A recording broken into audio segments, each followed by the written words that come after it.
The central parts of Britain, it does tend to melt away and break up as it moves towards us in the eastern counties. That's because we have high pressure over the country at the moment. That's weakening these fronts, and that high will tend to build over the next 18 hours or so. Still the remnants of the front around with some cloud, but that shouldn't trouble us too much tomorrow.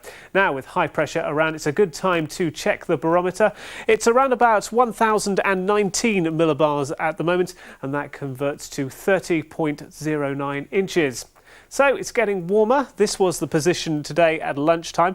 Cooler in the north with these green and yellow colours, warm in the southeast with this orange. And as we run the sequence over the next few days, you can see how the warmer air pushes up right across the country, and always warm here in the Anglia region and staying warm right up to the weekend at least. So that here we are by Sunday, we're looking at 23 to 27 degrees Celsius, and that's getting into the 80s Fahrenheit. More pleasant and warm sunshine to come this evening, only patchy cloud here and there, and that leads into a mild and dry night with clear spells. Lows, well, they'll get down to around about 12 Celsius, 54 Fahrenheit. No real wind to speak of, so we could see a little mist forming in rural areas just across low-lying fields. But it won't last long. It'll burn away as the sun comes up tomorrow. It's another fine, dry and sunny morning, warming up fairly quickly, so that by the afternoon we're again looking at highs of 24 or 25 Celsius, the upper 70s Fahrenheit. Plenty of sunshine around, and if you prefer it a little cooler, the coast is the place to be. We'll see temperatures around about 21 there, that's 70 Fahrenheit, and 21 is actually around about the average maximum temperature for July. So inland we can see temperatures, well, they're a good few degrees above average, and that will make up for the unsettled weather of the past few weeks. Much of the same for Thursday, dry with sunny spells, variable amounts of cloud around, so some places the sun could be in and out behind clouds all the while. Temperatures picking up, perhaps we may see 26 in the southwest of the region, that's 79 Fahrenheit. And the 5-day outlook repeats the story over the next few days right up to the weekend. Light winds, sunny spells, fairly high temperatures during the day and mild nights. That's it. I'll leave you now with the summary. Bye-bye.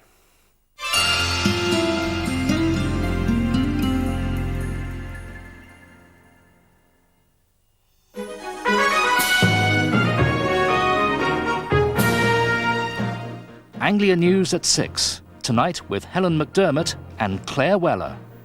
Guilty, the father who left his baby in a hot car for an hour while he went to the beach. Wrecked, the house torn apart by a massive explosion.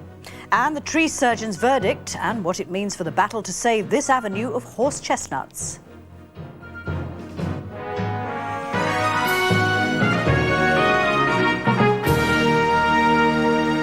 Hello, welcome to the programme. First tonight, a father has admitted neglecting his 6-month-old baby boy after leaving him alone in a baking car for an hour. Stephen MacDonald appeared before magistrates in Great Yarmouth today. The court heard how he left his son Robert in the car on Galston seafront on Sunday while the rest of the family went to play on the beach. Mr MacDonald, who's on holiday from his home in Scotland, was told he could face a prison sentence. Rebecca Holmes reports. Stephen MacDonald is supposed to be enjoying a family holiday at the seaside. Today he found himself up in court.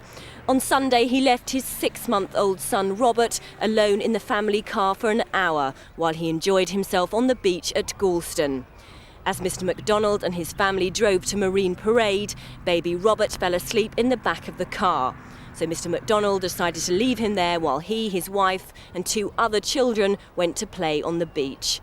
The court heard he only intended to be 5 or 10 minutes, but an hour later the baby was spotted by a special constable and the police were called. When officers arrived at the car, the baby was crying and screaming, soaked in sweat and red in the face. The sun was shining directly onto the child and the officer could feel the heat from a slightly opened window. Chris Polidano witnessed the events from his home across the road. I saw a police car parked over there, and there was I believe it was a white Mondeo, and a couple standing by the car, and a man holding the baby to his chest. And then after about 15-20 minutes, they just drove off the police car. The baby was immediately taken to the James Paget Hospital in Galston, and social services were called. There's no injuries to the baby. We just obviously keep the baby under observation because it did get very hot. MacDonald pleaded guilty to one charge of neglect. Magistrates heard how he was a loving and caring parent who had become distracted and genuinely didn't realise the length of time he'd left his son. But magistrates who adjourned sentencing until next month said it was a very serious offence and he could receive a prison sentence. Rebecca Holmes, Anglia News, Great Yarmouth. And tonight, the Royal Society for the Prevention of Accidents said the only advice to parents was never to leave children unattended in cars, no matter how safe it might seem. Claire. Mystery surrounds the cause of an explosion and fire which wrecked a terraced house in Southend early today. No one was in the building in Hamlet Road, but the fire destroyed thousands of pounds worth of toys belonging to a market trader. Tonight, building inspectors are deciding whether the house will need to be demolished. Our reporter, Timothy Evans, has been following events at Southend and he joins us now. Tim.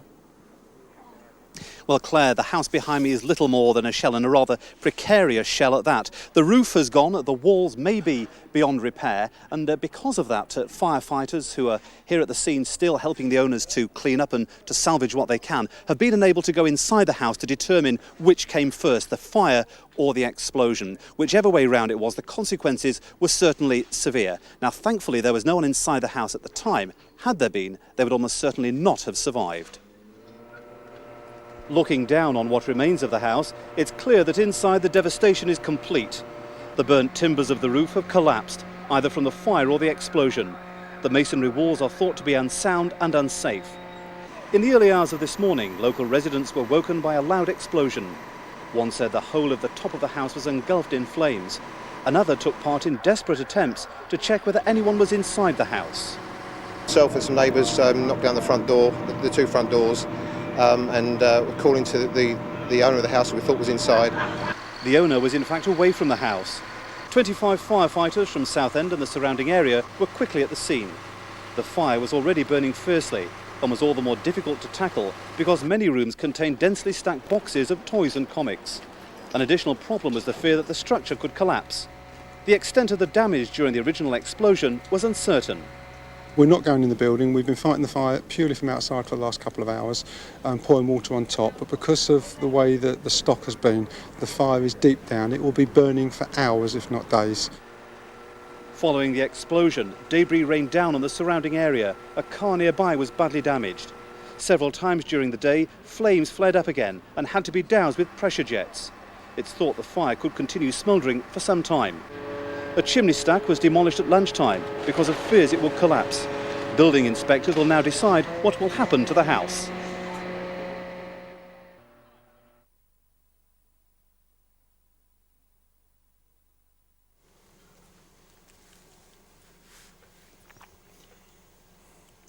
Seem to have a bit of a problem with the sound there, but moving on to other news this evening. If you're running a village pub in rural Suffolk, the closest you'll usually get to a ringing endorsement is the local population saying cheers. Yes, that's true. So imagine the surprise of publican Mike Davis from the White Hart in Blythburgh near Southwold when he heard Prince Charles had given him a resounding commendation. The Prince told 200 business leaders the pub was a shining example of rural regeneration. Not easy to say, as Diane Stradling reports. Blythburgh Church today, as in the past, a landmark for passing travellers. Once it was those seeking refuge at the thriving port. Now it's drivers on the nearby A12. In medieval times, this was a community of more than 1,000. Today, it numbers less than 250. But those statistics mask a vibrant village that's been catapulted into the headlines by no less a person than Prince Charles. He's been telling business leaders today that pubs should be the hub in regenerated rural communities. They should follow Blythburgh's lead. Now, I know this can be done because there's a wonderful example in Suffolk of the White Hart Inn where Adnam's Brewery have supported the tenants of the pub to expand its services. And it is a great success with extra staff now being employed. And this is the wonderful example the Prince has in mind. The White Hart, literally at the heart of this sprawling village. Mike Davis has been landlord here just 2.5 years, arriving just in time to see the local shop and post office close, as they had in many neighbouring villages.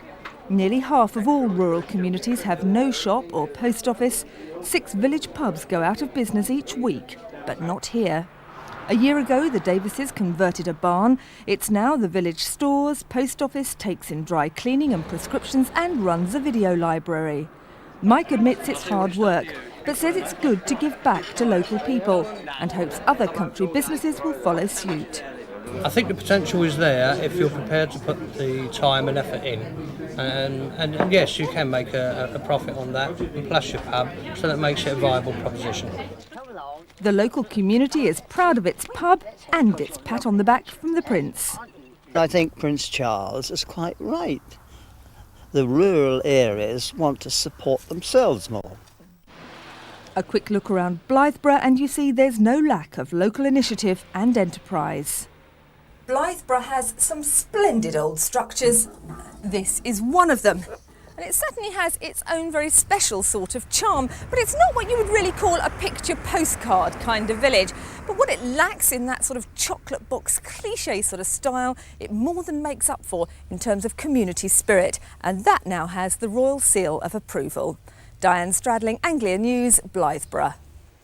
Well, we can return now to Southend and the terraced house that was wrecked by an explosion today. Timothy Evans is there. Hopefully we can hear you now, Tim. So what's the latest? Yes, hopefully you can hear me, Claire. Well, I was saying before that what we have here are boxes and boxes of toys and comics. This is what was inside the house, and because they were so densely stacked inside the house, firefighters found it difficult, not to say impossible, to actually get in there. The question now is what's going to happen to the house. With me is Stephen Driscoll, a building control manager with Southend Borough Council. Mr. Driscoll, how safe is this building? Well, at the moment, the top section of the building is unsafe. Throughout the course of today, firefighters have helped us to demolish parts of the building, and tomorrow we're going to meet building contractors to arrange to reduce the level down to first floor and board the building up, and then we will review its structural stability from later on in the week.